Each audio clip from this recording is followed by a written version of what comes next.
Welcome to iPad Pros, the show all about using your iPad to be productive and get work done. I'm Tim Chen, host of the show. Hello there, and welcome to another episode of iPad Pros. Joined today on the podcast is Mike Parsley, also known as Tech Dad. You can find his YouTube channel at youtube.com/@TechDad650. And he started using the iPad Pro as his primary computer when the M4 iPad Pro came out not too long ago. So about a year ago or so as we're recording this episode.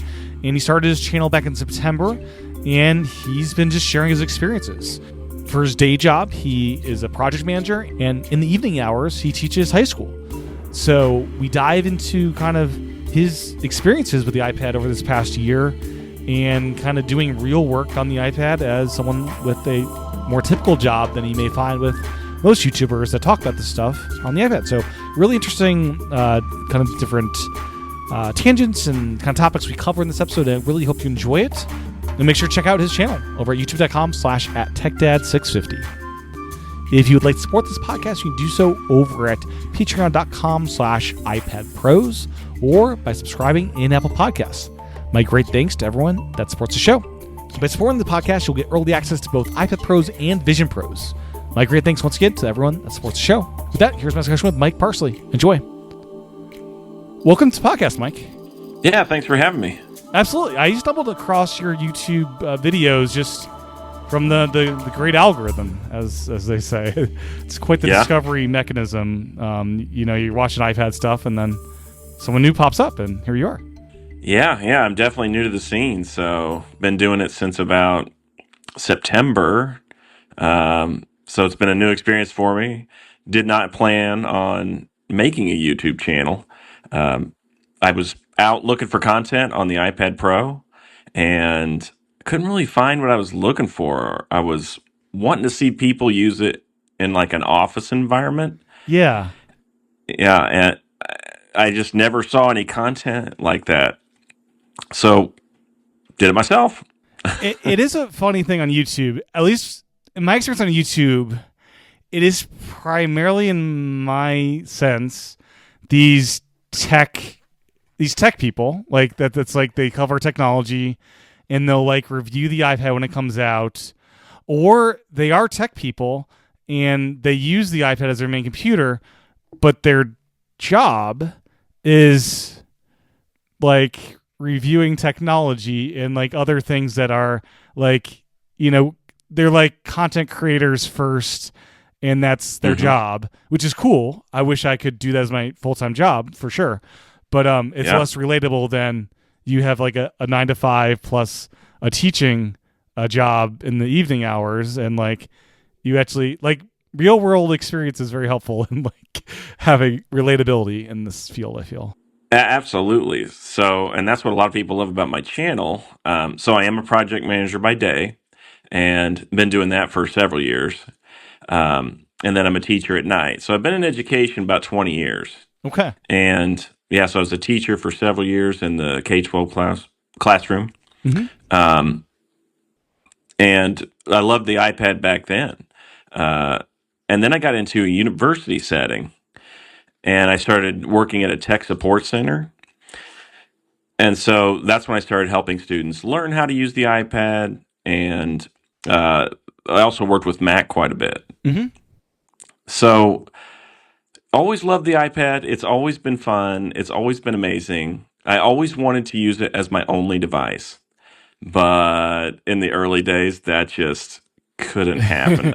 I mean, the browser. You had to really do some things. So the early days, you were like buying a Citrix X1 mouse and using like Jump Desktop because that was the only way you could get mouse support, and you're like remoting into a Mac because that was the way you could do a lot of things. Yeah. And when you hooked up textural display, you were like also having to look at the iPad display because it was just mirroring, and you had the black bars because it's a 4x3. It was just not good. It was not good. Yeah, you have more tricks there than I did back then. I was just trying to use the core device to, get all my work done. And yeah, you didn't have any mouse support. No. The browser was terrible. Like it That's wouldn't right. load Yeah, the browser, it was just a mobile browser, and it's better now. It's not perfect, but it's come a long way if you remember those early days of iPad browsers. Oh yeah, and people are making their web apps better for mobile browsers. Back Totally. then, I mean, nothing was built for the mobile browser. I couldn't No. get anything done. Yeah, no. And the Files app has come a long way. It's still not perfect. The file provider system is still great at times. Other times it's like, oh gosh, this is just broken right now. Yeah, the Files app is better than it was. I've got a big video on that. It's really popular. Yeah. People love to learn about file management on the iPad because it is one of the sticking points still, Mm-hmm. even in 2025. Um, but at least it's there. I mean, Yeah. back in the old days, the file management was all built into the apps. Yeah, you had to go through Uh, iTunes and you had the file sharing through that. Hard drives, forget about hooking up a hard drive to your iPad or SSD. You couldn't do that. no. No, not at all. Yeah, so it's come quite a long way with that stuff. Yeah, Yeah. So I'm able to do everything now. So I wasn't even going to attempt this until I saw Stage Manager come out, Mm-hmm. and I was like, oh, you can connect a second screen now, Yeah. and you can do Thunderbolt with hooking up drives and Mm-hmm. actually, moving data quickly. Yeah, that was the big game changer for me. They were also coming out with keyboards that were like a Mac. Yeah. I really like the Magic Keyboard that they have now. This whole floating folio thing with the magnets. It feels Um, futuristic. The whole I still am amazed when I see when I hook it up to that. It's like floating keyboard. I actually don't have it for the M4 iPad Pro that I have, but I have the original one for my bigger iPad because I have the 11-inch M4 and I still have an M1, the big boy size for that. And I love using the 11-inch just as like a pure tablet, and it's like it's kind of nice. Like, do you take off the keyboard often to just like use it? Because I know you use pencil stuff quite a bit. yeah, so I use it in tablet form the most in the classroom. Mm-hmm. So I'm walking around from student to student. I'm showing them math problems, how to work out those problems. I'm projecting on the board with Apple TV. Yeah. So I use the projector for that. And that's when I use it in tablet form the most, I'd say. I mean, Okay. I'm just sitting up there writing and jotting. And then when I'm in my project management job, that's when it's a laptop. That's when I slap Mm-hmm. it on the keyboard. Um, and then I use it with the keyboard when I'm gaming. Yeah. So obviously, if you're going to play World of Warcraft, you need a keyboard. And yeah, World of Warcraft has is there a version? Is that the Xbox version or is there a late native version for iPad OS? So I cheat a little on this one. So I use a service called Shadow PC, and I have a video about that. I've heard about So this. Yeah. yeah, so you can basically rent a PC. So I just $20 a month gives you a PC in the cloud, Mm-hmm. and you can download games and run them on the iPad, and it's gorgeous on this OLED display. Like it's insanely good. And I've been sitting in Panera Bread playing it on my iPad, and I have a lot of people come up and say, "Are you playing World of Warcraft on an iPad?" So it does shock them. Yeah, the streaming stuff has come such a far way, and $20 is sounds high, but if you look at streaming services, it's kind of not crazy high, but you are having to supply your own games. The video game streaming stuff is just wild because I remember. So I'm in a friend's house, like 90 minutes from where I live, over the weekend, and I brought my PlayStation Portal, and I was remote playing my PS5 Pro to it, and I was playing Stellar Blade and defeating these really hard, fast, twitchy bosses, and it looked and acted like I was in the same room as my PlayStation. I remember the days where you had to be in the same room with your PlayStation Vita, and you had to it was such a not sophisticated system. It worked, but just Yeah. barely. But now you can be across the country, and the stuff just works, and so many services. Oh yeah, it's like this, amazing. yeah. Yeah, in college, I remember landing up all the Xboxes to play Halo. Yep. And so we all had to get in the same dorm room and, get all the TVs and Yeah. all that. And I'm kind of glad those days are over with. Yeah, absolutely. Just everybody get on their own device and Yeah. hook up across the internet. It baffles me how good this stuff has become. And then the Switch 2 is doing this local game share thing, where acting as like a Wii U almost to second Switch. So your original OG Switch can have more life in it playing Switch 2 games if you have a Switch 2 alongside it. Which is Okay. kind of interesting. So if you're playing like Mario, you can have the second player on the original Switch, and it's beaming a video stream from the Switch 2 in a kind of wild way. Okay. Yeah. So yeah. My son was explaining it to me. He was trying to show me that. I'm like, okay, basically you both don't need Mario Kart to play Mario Kart. Right. Right? Exactly. Yeah. Yeah, you don't all need the game anymore. So that's nice. Yeah. And I'd be so curious if they eventually, when you're docked to the TV, I'd love it if Nintendo, like, on the Virtual Console brought back, like, DS games, and you could use a second Switch as, like, the bottom screen almost as a controller for your... Like, I think that's something wild. Yeah. I don't know if they'll go there, because I don't know if that's, like, you need another Switch to use these or not, but that'd be such a cool idea, I think, to, like, fully capitalize on this dual screen thing that they can now do again. Yeah. Yeah. So my kids were more DS fans than me. Yeah. And more Nintendo fans. They teach me about it. Yeah, I miss I that used to form be good at factor, this stuff, but being able to just like close up it and like such a small kind of, you don't have to worry about the screen getting scratched because it's like a book, Yeah, it was the clamshell design, right? Yeah. No, Okay. Those were cool. Yeah. But anyways, enough. I guess the final note on gaming, it's iPad related, is a recent addition. I guess last year was you can hook up HDMI sources to the iPad. So if you didn't want to do the streaming thing, you could actually hook up like an Xbox or a Switch to your iPad and do just a hook. You treat the iPad as like a monitor, and there's been this flurry of like apps that are like designed to be like, here's your iPad as a gaming monitor kind of setup, which is kind of cool. Really? Yeah. Okay. I haven't seen that much. Now, we're planning on getting an Elgato capture card. Yeah, those are great. And so when that Switch 2 comes out, my understanding is you can use the Elgato with an iPad. Yeah, you totally can. Yep. I can send you a couple different apps that do a good job with that. Yeah. Okay, perfect. Yeah, because we're definitely going to be doing screen recordings of that Switch 2. My son has a YouTube channel, and so he's excited to post gaming content. Oh, nice. For that device. Yeah. Yeah, the Switch 2, I'm so excited. Just like the TV mode of it, like every time I hook a original Switch to the TV, it's like just the UI just looks all grainy. It's like, oh man, this was designed in a different era. And just having the OS be 4K will be a nice improvement, let alone the games. Oh yeah. It's gonna look sharp. Yeah, I'm excited. Yeah. So, as far as project management, what does that actually entail? Like, what does that all entail?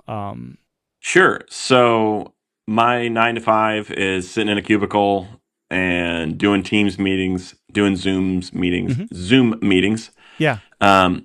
Crunching through spreadsheets, making budgets. We do scopes of work, contracts, so Microsoft Word. Mm-hmm. We have to collaborate inside those documents. So I've got all my team members leaving comments and edits and things like that. And so it's all that office stuff that you got to crunch through on a computer every day. Yeah. Stuff that content creators don't do. Right. So that's the content that resonates with my audience. Is they're like, oh my gosh, this guy does normal work every day on an iPad, and it works. And you have to use Outlook for work, I'd imagine, or no? Yeah. Yep. Oh yeah. So I do use Microsoft Outlook. We're a Microsoft environment mostly. Okay. We do have Google as well. I don't know why we're split. But yes, I use Outlook to manage my email, schedule meetings, schedule Teams meetings, all the things. And Outlook works great. Like, I'm very happy with it. I don't really notice that much of a difference between that and a desktop version. Yeah. So it's funny, too, like with Outlook, my wife uses it for her job, and she was complaining about even the Mac version.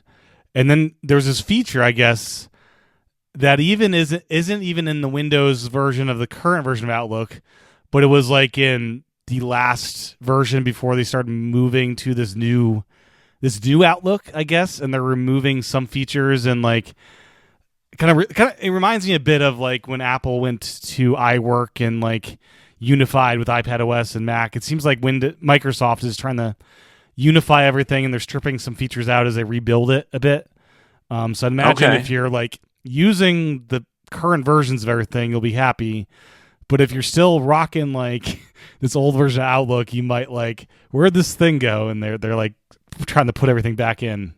Oh yeah, and that's with all software. I mean, they Mm-hmm. make updates, they move buttons around. That makes everyone upset because we hate learning new things. Yes, change It's a is challenge. horrible. Which is change Yeah. is horrible, and that's why many people. It's like I can't do this on iPad. It's change. Yes, and I warn about that in my videos that there's a learning curve and it's going to take some time. It's a different operating system. So it took me about 30 days of a lot of annoyance Yeah. and just learning where things were and just getting familiar with it. Even just before I had two monitors, and Mhm. you can't do that with an iPad. No. So I had to learn just to work on one monitor and then the 13-inch screen. So I'm glad I went with the 13-inch. That was a smart call. Yes.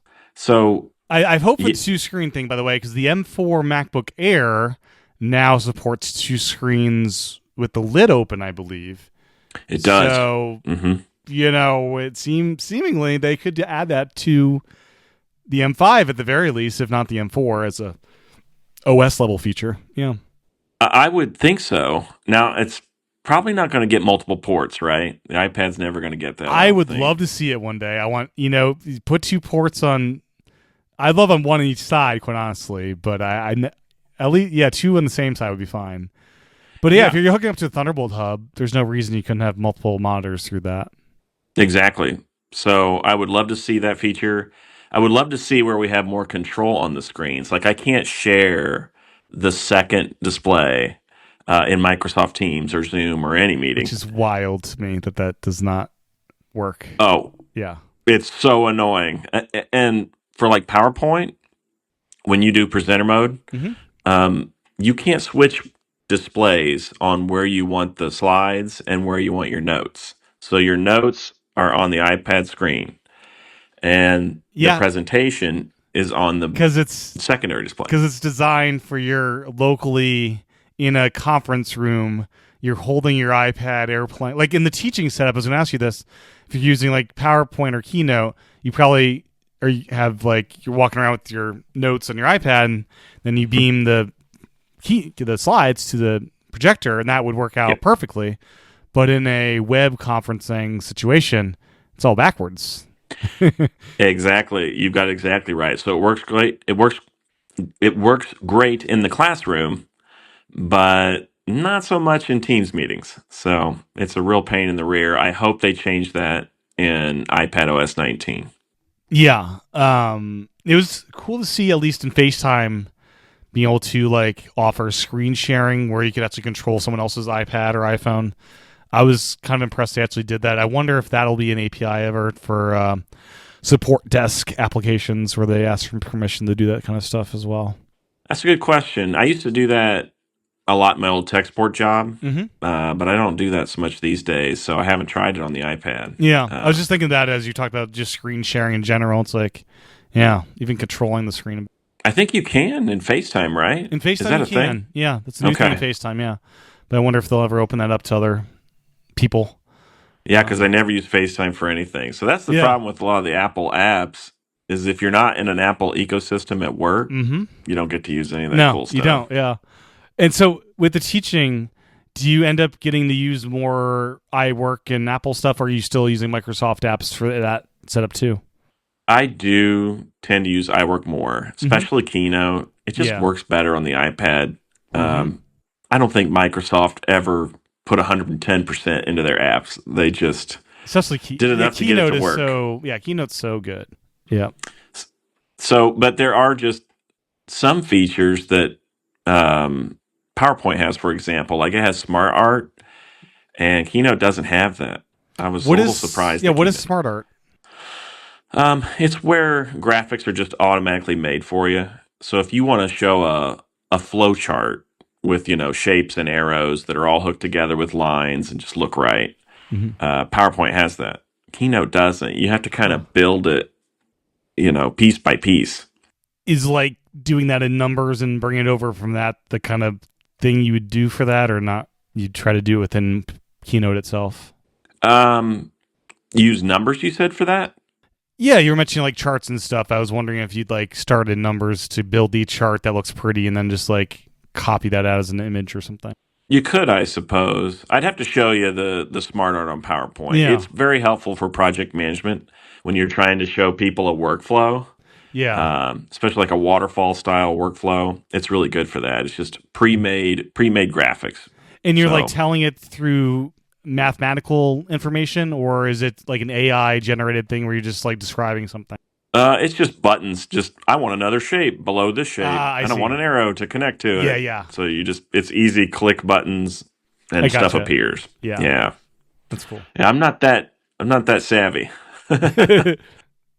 So in the teaching gig, you're helping high schoolers get their GED. Is that kind of what the level you're currently teaching? So it's adults who are beyond K-12 but never got Oh, a high I school see. diploma. Yeah. Okay. Yeah, Yeah. yeah. Or it's folks from all over the world that don't have an American high school diploma, Mm. so they're trying to earn one.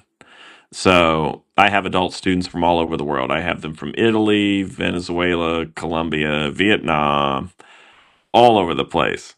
I imagine. It's really fun. Yeah, I'd imagine they're also a bit more motivated in learning than some high schoolers you would encounter. Oh, oh yeah, yeah. My American students are the worst. No, they're actually all pretty good. Yeah, yeah. But yes, everyone's incredibly motivated to learn, and it's sort of a crash course in high school content. Hmm. So we get through, up through ninth grade math, um, and I spend about 2 months working through that curriculum, and then just start over again. So And is it math or is it like all topics covering whatever the GED requires? yeah, it covers all the GED topics. So Okay. we do language arts, science, social studies, and math, Okay. and all the content within that. That's actually pretty cool because like yeah, you're not stuck in a certain yeah, you have to cover everything, which yeah, I'd imagine on the iPad Yeah, that gives a good workout of like, Apple Notes doing a lot of different things and you get to cover a lot of different just avenues of things to cover, right? absolutely. So with social studies, I like to use the Maps app. You can zoom out and use it like a Hmm. globe. I love that. And we can visit famous landmarks and see it in 3D. So you can actually see it in maps when you zoom in on it, like the Eiffel Tower or the pyramids or things like that. Um, so that's a great app for social studies. And then, yeah, I use Notability a Hmm. lot.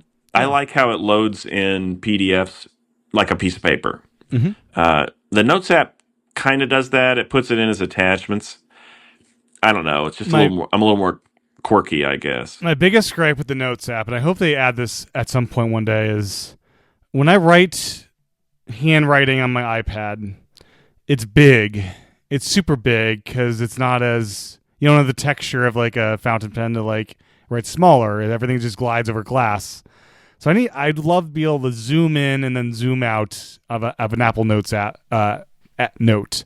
So not everything's so big. I can have smaller text. And Notability does that where you can zoom in on a area of a document and write and then.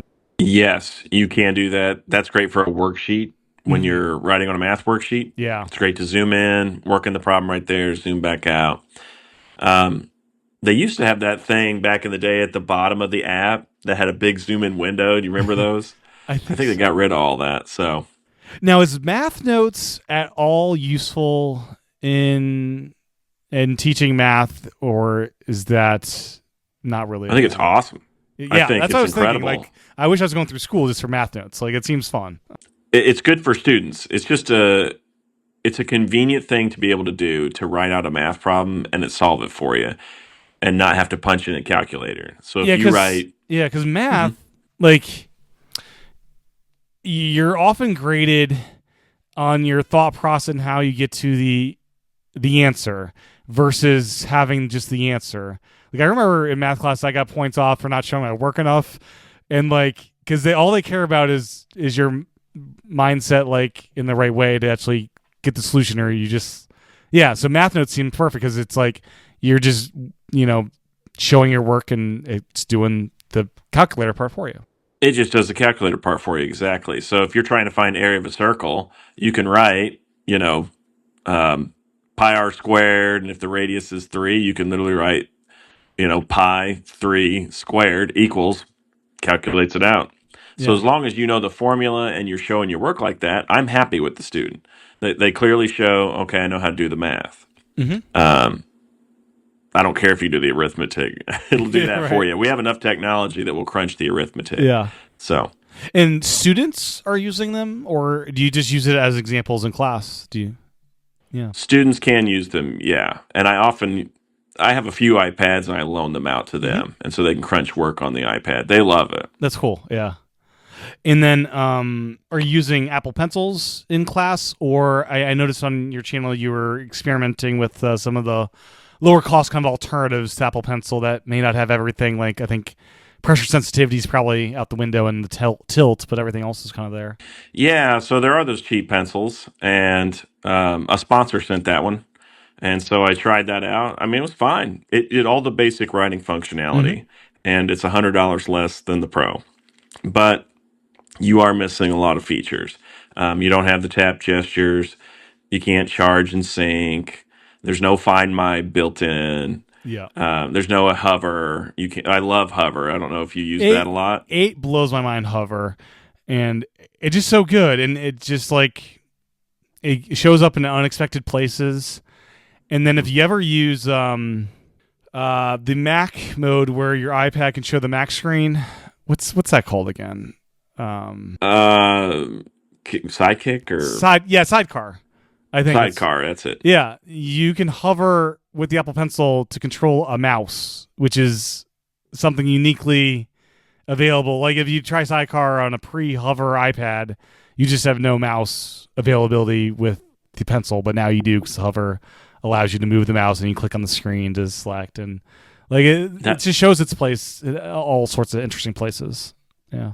Yeah, it is cool. I mean, the pencil's nice for just navigating the iPad sometimes and browsing a website Totally. because it does function like a mouse. You do Yeah. get the hover functionality, and you can see, see things light up as you're mousing over. Yeah. Technically, Yeah, totally. so With the day job and project management, um, you're managing like people and telling them like, here's the kind of next steps. Like, what's kind of the hierarchy look like for like working with different people on the? so I have lots of different teams, and I use Smartsheet on the iPad to manage project schedules. Mhm. And Smartsheet needs a little work. The app is terrible. Like they haven't put any effort into the app. Yeah. So I use the browser version. And there's only one gripe I have about it. When you try to scroll left or right in a sheet, Yeah. you can swipe to go back by accident. Mm-hmm. And I hate that. Yep. And I wish that Apple would come up with something to turn that feature off. Just give us a toggle switch. But my understanding is it's like hard baked into the code. Not I've easy to get rid of that. I've also done the thing where you're swiping towards the top and you accidentally refresh your entire page you've been working on. It's like, oh man. Yes, I didn't say- Smartsheet does that. Do you work yeah. with Smartsheet? I don't, but like WordPress, you're drafting up like a post on WordPress and you accidentally refresh before it saves automatically or whatever. It's like, oh, Yep, there went that. Yep. Yeah, so I get that pain point. But yeah, that's how I collaborate with my team members. So I set up a lot of automations in Smartsheet. Mhm. And when things are due or tasks need to get done, it will email them. And then they can use that email to like click a complete button, for example, when they get the task done. So I try to make things as automated as possible. And everyone lives and dies in their email. yes. So they won't go check Smartsheet, but they'll check their email. So all that works great on the iPad, though. It's easy to set up. It's just like doing it on a computer. So Yeah. yeah. Now, as far as Safari, use Google apps as well. Is that primarily where you interact with those apps? Yes. So the Google Suite, the apps on iPad are terrible. They really are. They just, again, they weren't. Well, what am I trying to say about They it? They just weren't begrudgingly- fully developed. Yeah, they begrudgingly support the iPad. Like 3 years after like split screen is added to OS, it's like, oh, we'll add it 3 or 4 years later, kind of thing. Like, Yeah, it's years later that it's getting the features, right? yeah, So I just use the browser, Mm-hmm. and Apple makes Safari, so they're going to make it work, and it does. yeah. I don't have any problems with the Google software. Docs, Sheets, Slides, all work great in the Safari browser. So Do you add them to the home screen as like unique web apps, or you just access them just in a general Safari browsing window?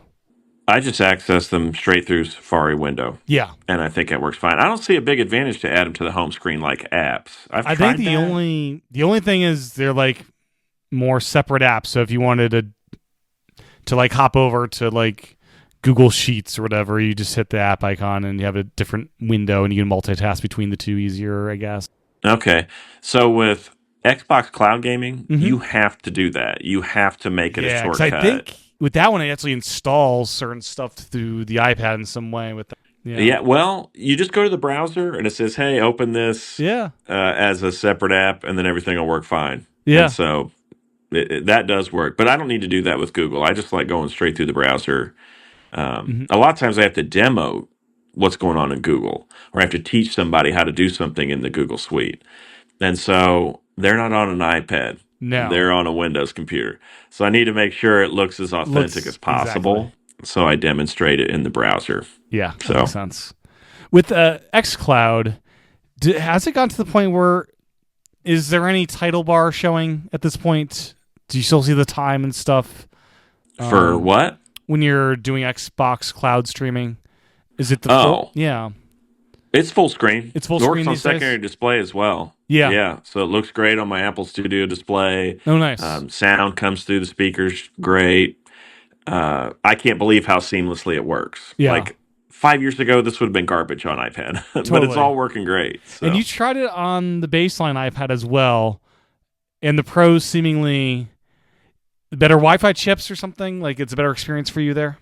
Yeah, what's causing the issue? I don't know. So when I use it on the base iPad, it's super clunky. Lag is terrible. I Yeah. couldn't control my character. I mean, I couldn't even control the avatar. I was just like, I would try to turn around and it would just be frozen and or catch up 10 seconds later. So It's wild.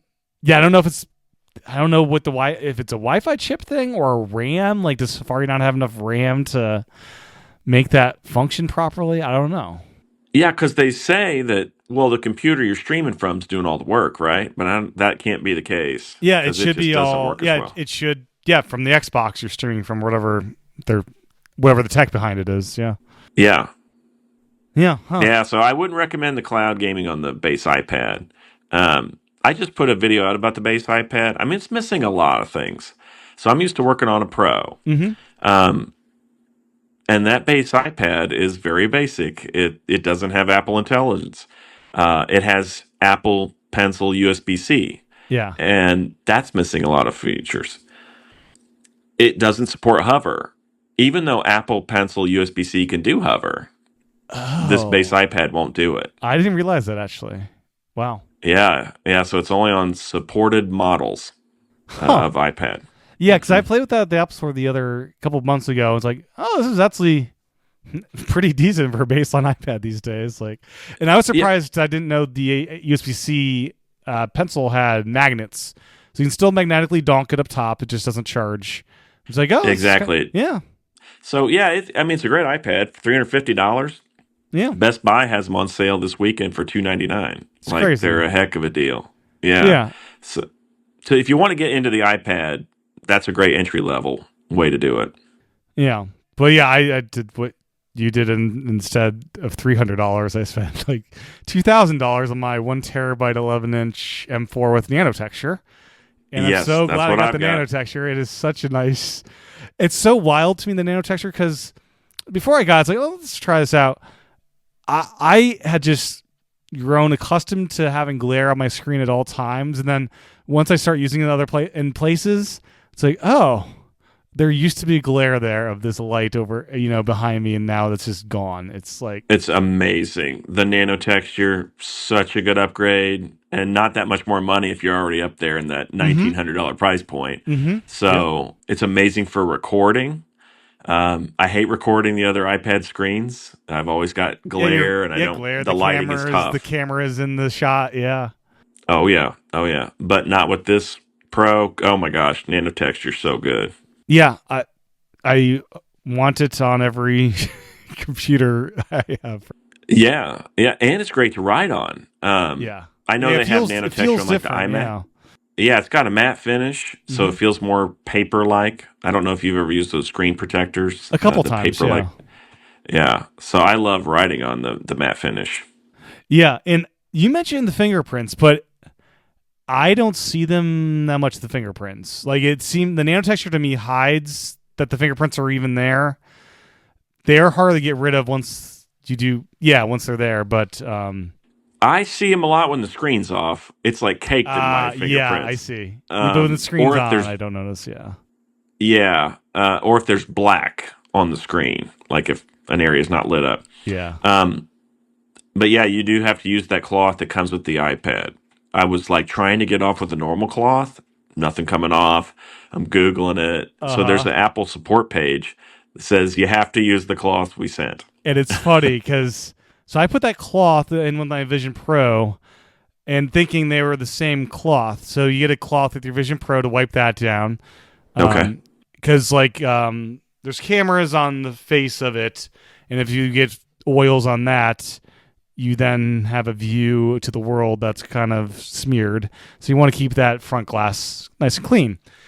Mhm. But evidently, the Nano Texture one is a higher grade of cleaning because the one that came with the Vision Pro doesn't do anything with the iPad. Yeah, I don't know what the difference is. I don't know It's how this wild. works, but Yeah. somehow this cloth that comes with it gets in those grooves and gets that Yeah. oil out. So No, it's wild. mhm. Yeah, I want my wife's next laptop to have it, but I think she has to get a MacBook Pro for that to be the case. So Okay, 'cause so the Air doesn't have Nano Air Texture, doesn't right? have it, but the Pro they introduced most recently has it. So that might be the move, I guess, if I can convince okay. to go up to that slightly heavier size. Gotcha. Yeah, I think the iPad takes advantage of it the most because it's a screen that you touch Mm-hmm. and that you write on. Totally. So, Yeah. in addition to getting rid of that glare, you get that matte paper-like finish. So, I think the iPad is like the best deal with Nano Texture. Oh, for sure. And it's so nice, like ebooks and stuff. Like it just, I want it on the iPad Mini. Just 'cause I want it for ebooks on the iPad Mini. That'd be so nice. Oh, that would be nice. Yes, my Yeah. son has an iPad Mini. And they should And add I waterproofing to the Mini as well. Just nano texture and waterproofing. Make it the perfect pool companion. It'll go on. are any iPads waterproof? No, I don't know if any. it's one of my biggest requests. They've never done it.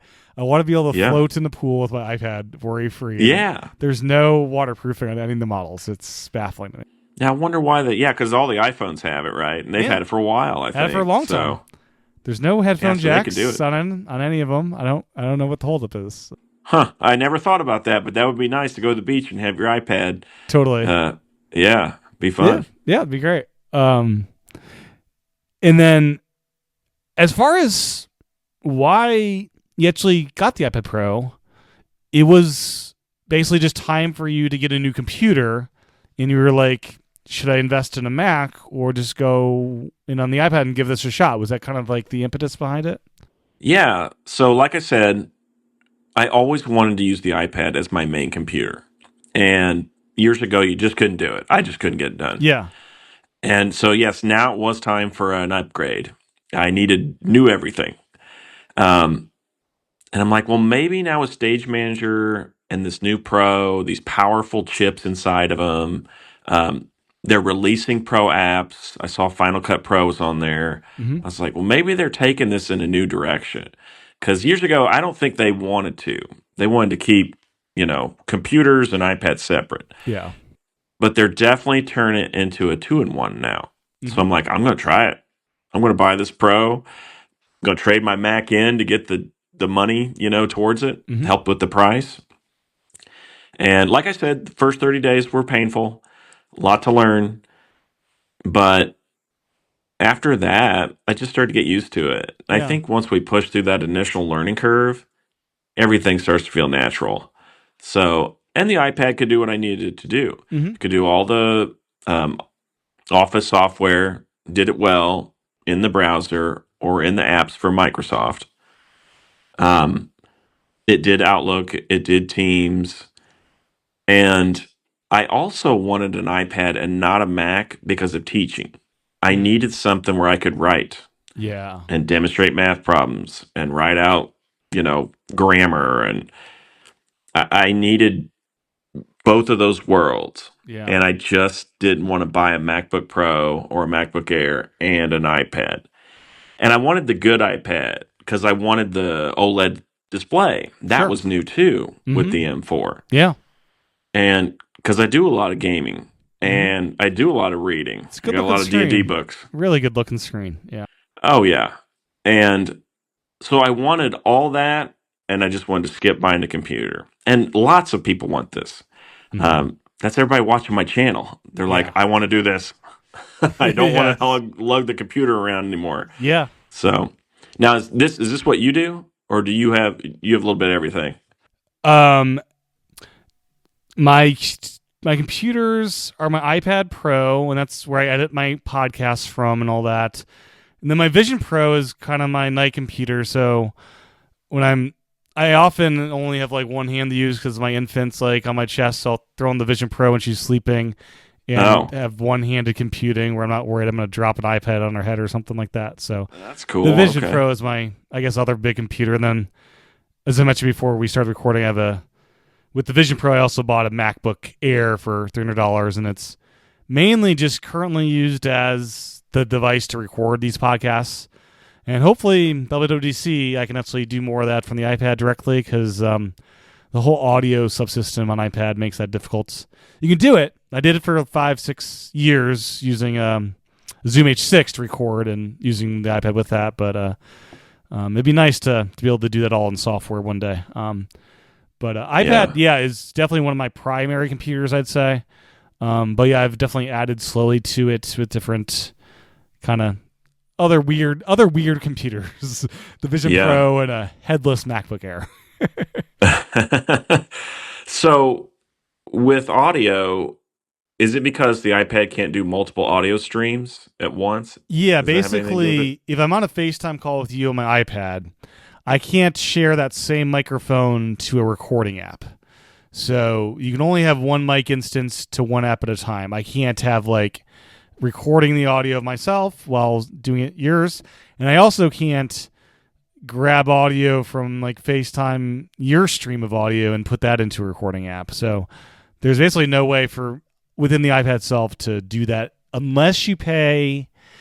There's a service that does video podcasting that lets you do this. It's all server side with the recording, and that works well.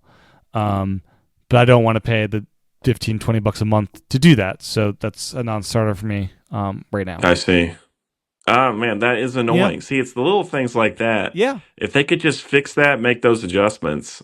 That is one complaint on my channel. People are saying, I need to do multiple audio streams. I need to have the microphone go into multiple things at once. Yeah. I know watch. I know they can do it because they do it on the Mac and they do it in a lockdown way that,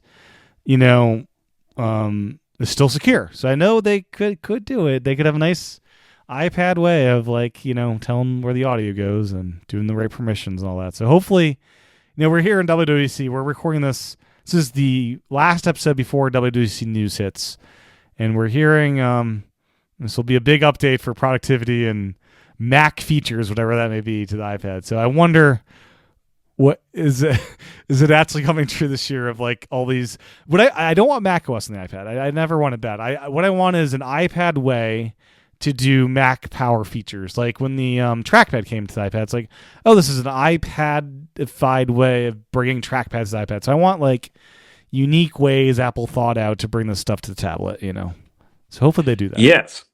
I am excited about the developer conference this year and what's coming out. I did do a video on that. So there's always leaks, right? There's always rumors. We're supposed to get some sort of the file bar, the toolbar at the top of apps. And I think that'll be helpful. I mean, obviously they stuff a ton into those menus. They do. And those menus are already in iPad OS. You just have to hold down the command key on a keyboard to get to them. So Yeah. they're already baked into all the apps. You might as well put them up top so you can actually browse. And my favorite thing in the Mac is you go to help and you search, and that searches that menu bar system so you can pick it out and get to it. Yes. Yes. And I think if it's familiar like the Mac and laid out like the Mac, then people transitioning from Mac to iPad will not be in so much pain. They'll Exactly. be more comfortable. Yeah. So I think that'll be good. Um, but yeah, it's supposed to be an improved stage manager, and I'm wondering what that means. Does Yeah. that mean more than one display now? Does that mean you're fixing the microphone issues and the audio issues? More than 4 windows, especially on a big external monitor. Yeah, more than 4 windows. That's a big complaint too. So My now, biggest if I start thing, to get more than four on there, it starts to be cluttered. I'm a minimalist, yeah. My so I biggest got to thing, keep it though, clean. I want clamshell mode. I want to be able to shut the screen, so it's just the big external, and then I want them to finally add support for the Mac Touch ID keyboard, so I can authenticate when I'm in clamshell mode on the iPad with that keyboard with Touch ID.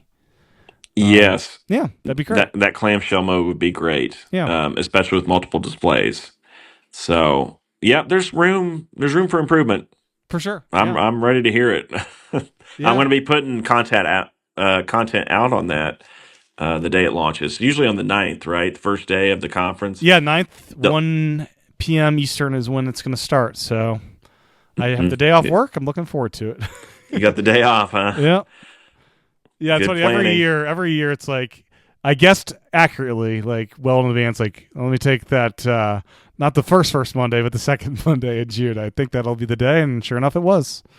Okay. Yeah. Good planning. Yeah. And you also have an iPad Air. Did you get that mainly for the channel, or is there other use for that iPad within your family kind of setup? So I did get it for the channel, but I end up using it as a secondary device all the time. Yeah. Because most people have a MacBook and then an iPad. Mhm. Well, my MacBook is my iPad Pro. So I actually like to have that secondary device laying there if I'm taking notes in project management, if my little to-do list, or if I'm running a D&D campaign and I got my iPad Pro hooked up to my monitor and I'm running all the things there. Yeah. But I've got my second iPad where I can pull up books or pull up notes or whatever I need to.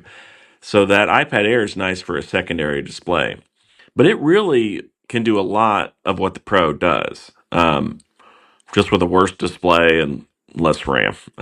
Yeah. So I did do a video on that, and a lot of people appreciate that. So the folks that went for that M3 iPad Air and saved a lot of money, they wanted to know if it could do a lot of those Pro features, and it really can. It still does Stage Manager, it still does Apple Pencil Pro, and all those features that it offers. Mhm. So it's really a really good iPad for hundreds of dollars less. So not a bad deal. No, not at all. And yeah, we recently got an iPad Mini 6 into the family because my daughter, we just thought every now and then let's have a tiny iPad for her, and it's a Sure. very cute little device. I wish it was mine, but I have no real use for it. It's definitely for her, and but it's that content consumption thing that can do some iPad work if you need to. It's funny. My phone, it's not quite the size of my phone, but it's such a small little cute iPad. I know you have one of those as well. Yeah, I do. I tried in the classroom, just a little too small for me. Yeah. Didn't have enough writing space for me. It just felt it's nice and portable. I love that it fits in one hand, Yeah. but I just needed more space. I would stick with the 11-inch for the classroom. Do you have I And forget to ask, did you get 11 or 13 Pro? I have the 13-inch Pro. Okay. I wanted the 13-inch because I wanted as large a screen as possible, especially since I couldn't do two displays. That makes sense. And the spreadsheets Yeah. and stuff for your day job, like you want to be able to do that on the iPad screen itself if you need to. Yeah, and that's the one I can share. So if I tried Yeah. to do that on an 11-inch screen, that would have been bad. Yeah, Like it's tough for enough sure. on the little 13-inch screen. So, But for the iPad Air, I did get the 11-inch. Okay. But again, I'm not using it as my main computer. I use it more as an iPad. Yeah, gotcha. At work, did you get any strange glances or comments about using the iPad for work stuff? Like, Yeah, and I still get some looks. Like for the longest time in Microsoft Word, I couldn't edit my comments. I couldn't figure out how to do it. I would make a comment, and I was like, "Where is the button to edit or delete this comment?" And finally, I figured out you have to press and touch it. You can use the mouse, uh-huh. but you got to click in just the right spot. So when I'm trying to run a meeting and I can't delete my comment, they're like, "Parsley, get off that iPad and Get a get your real Windows computer." computer." Yeah, right. Yeah. Yeah. So yeah, I get a little bit of that. Yeah. And is your work setup primarily a bring your own device setup? Was it an issue installing work data on a personal computer? No, we have secure. We have like VPN, for example, to keep Mhm. things secure. They didn't really care about that. Okay. They supply a Windows computer, Okay. and I didn't like that in the first place. I had a Mac before and would bring my Yeah. Mac. Yeah. So I wasn't going to use their stuff anyway. I don't know. I used computer for 20 years Mhm. before Mac. Let's see, when did I start using Mac? 2012.